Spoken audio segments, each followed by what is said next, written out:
All right, don't touch that dial. Not for our Leaf Hour edition. Not for our national edition. No. Where we'll welcome in Hall of Famer Mark Messier in studio.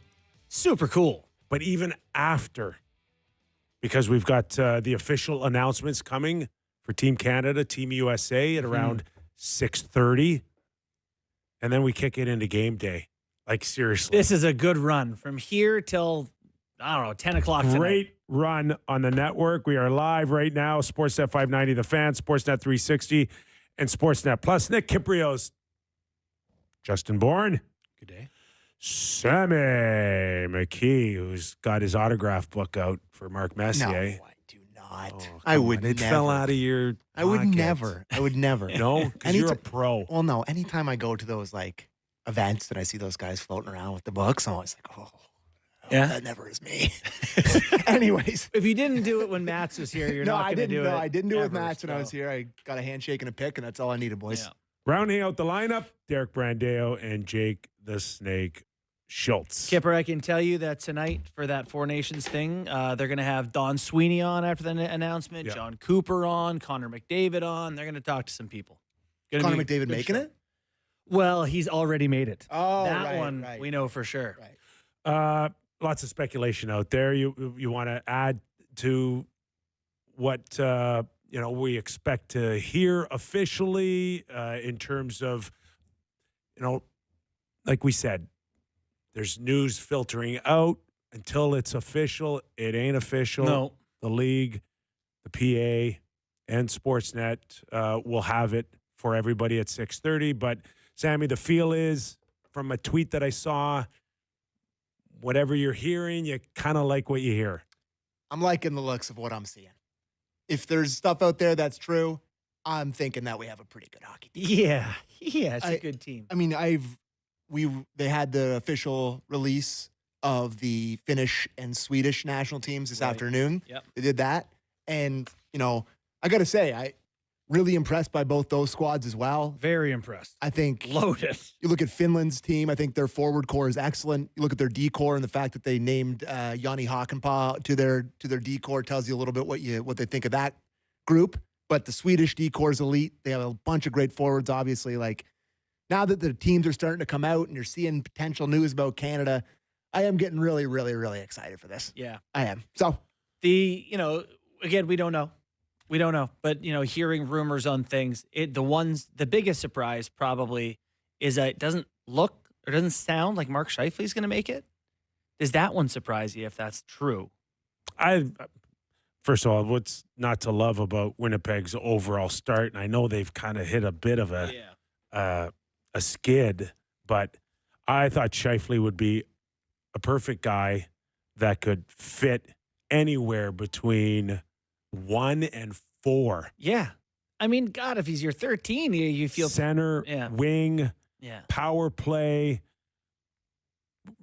regular shift on the bottom 6. He can kind of do it all. He can do it all. So that one was genuinely surprising. But, some of the third or fourth line looks, Sam and I were having a chat before. If your fourth line is, what did you say it looked like? Cirelli, Konechny, Bennett? yeah, something like that. Bennett, Cirelli, Konechny? Yeah. It's like, whoa, that is a feisty, competitive, talented line. And I think one of the things when this team starts to come out and people maybe have their trepidations towards it or whatever you want to do, like, it is an NHL hockey tournament. It's not an IHF tournament. Mhm. You're playing with NHL rules. You're playing on NHL ice. Great you're playing point. an NHL Yeah. game. Like, if you look through a lot of the Canadian guys that are, potentially making it, a lot of cups, a lot of deep playoff runs. Like, this is an NHL style game that they're going to be playing at this tournament. And everyone's just like, oh, America. Oh, look at Sweden. It's like, yeah, Connor McDavid and Nathan McKinnon and Cale Makar, they're going to be playing a lot. And those guys are rather good. If you pick the three best players from the 4 teams, they're probably all in Canada. Correct. Probably the 3 guys you just named. The other thing you got to kind of be on the radar is that there's a lot of time between now and this tournament, which means there's a lot of guys that potentially could not be there that we'll hear Yeah. on the list or on the roster today.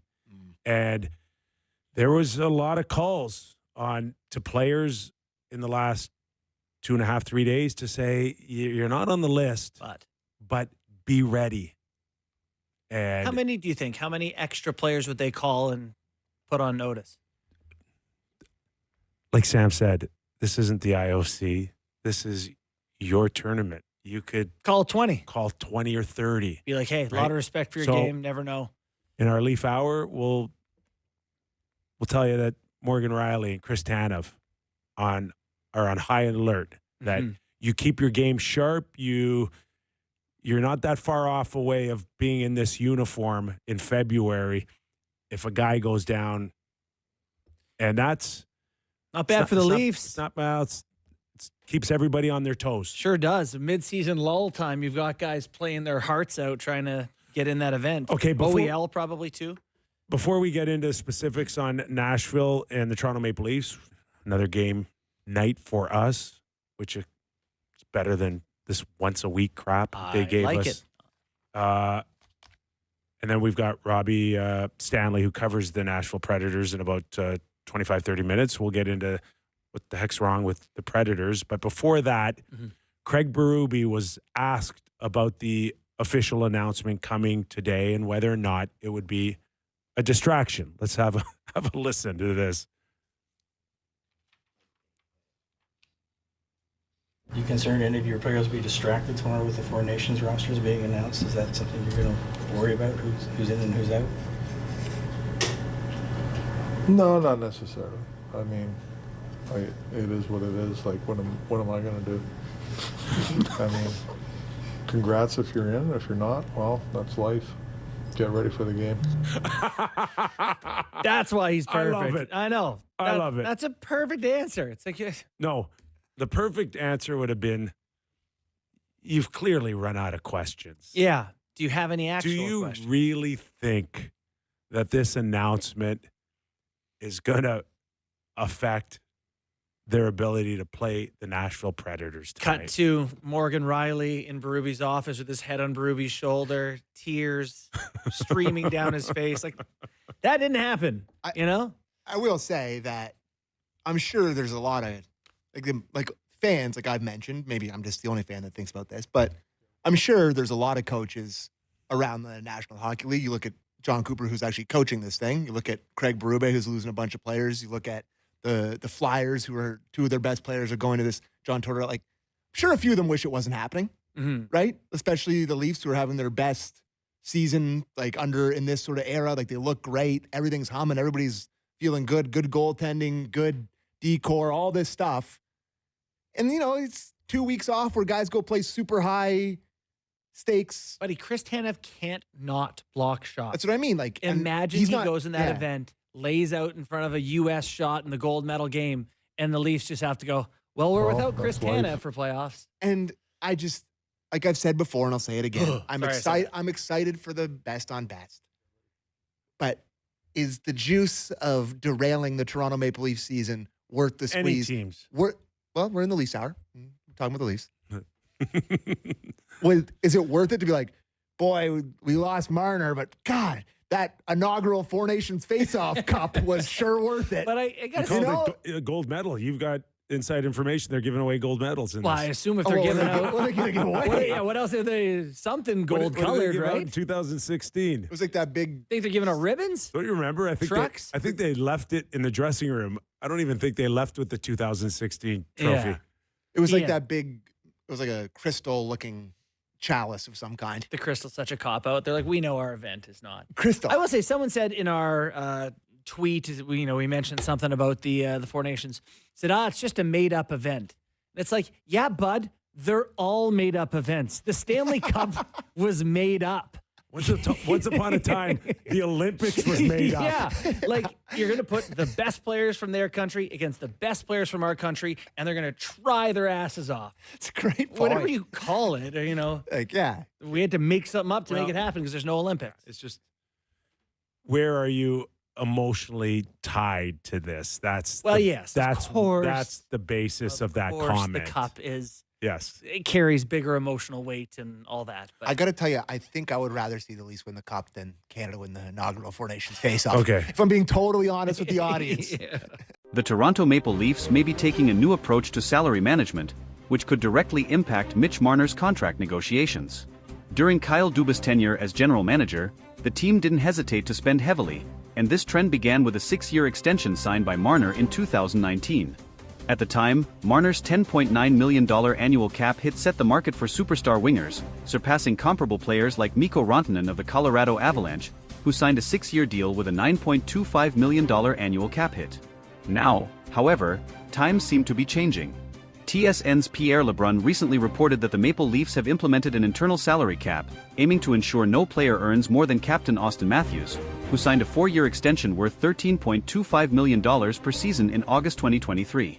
The team's primary concern revolves around Marner's agent, Darren Ferris, who, according to LeBrun, might push for a percentage of the total salary cap instead of a fixed dollar amount. This could result in Marner's cap hit exceeding Matthews' $13.25 million, conflicting with the Leafs' new financial strategy. Ferris is known for driving negotiations to the limit, often taking his clients to free agency.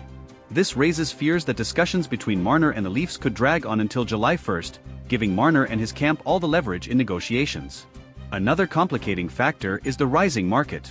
LeBrun noted that Mikko Rantanen believes he could secure $14 million per season as a free agent. This sparks the question, could Marner demand even more? And would Ferris take that gamble, knowing the Leafs might opt to move on and sign another player? Marner has made it clear on multiple occasions that Toronto is where he wants to be. As a local player with deep ties to the city, he's expressed his desire to spend his entire career wearing the blue and white of the Leafs. However, staying with the team may require him to accept less than market value, especially if the front office remains committed to its new salary structure. Such a sacrifice could be vital for the team's collective success and to avoid financial issues that have plagued the recent past. While negotiations are still in the early stages, it's evident that Marner's future with the Leafs is at stake. Maple Leafs fans may need to prepare for the possibility of significant changes, but they can also trust in the player's commitment to the city and the franchise to find a compromise. The Maple Leafs' decision to implement an internal salary cap reflects a broader shift in their team-building philosophy. After years of prioritizing top-end talent with hefty contracts, the organization appears determined to strike a balance between superstar contracts and depth throughout the roster. This strategy aims to avoid the pitfalls of past seasons, where a lack of financial flexibility often left the team vulnerable in critical playoff moments. For Mitch Marner, this shift creates a unique challenge. On one hand, his value to the Leafs is undeniable. A consistent top scorer and elite playmaker, Marner has been instrumental in driving the team's offense. On the other hand, his ability to command a salary that rivals or exceeds Austin Matthews could put the Leafs in a difficult position, especially with a potential need to strengthen other areas of the roster. As the 2023-24 season progresses, the Leafs must weigh the potential consequences of sticking to their cap philosophy. Losing a homegrown talent like Marner would undoubtedly sting for fans and the organization alike. However, allowing one player to dictate financial terms beyond the team's structure could hinder long-term success and force painful sacrifices elsewhere. Adding to the complexity is the looming free agency of William Nylander. If the Leafs are to stick to their internal salary cap, they may also face challenges in retaining Nylander, who could command a significant raise. Balancing contracts for both Marner and Nylander within the new framework could prove to be the ultimate test for Toronto's management team. Another factor at play is the team's ultimate goal, winning the Stanley Cup. While star players like Marner and Matthews are crucial, history has shown that depth and balanced rosters often prevail in the postseason. If the Leafs fail to manage their finances effectively, they risk falling short of building a championship-caliber team, even with elite talent. For Marner, the decision to stay with the Leafs might come down to more than just dollars. His connection to the city, the fans,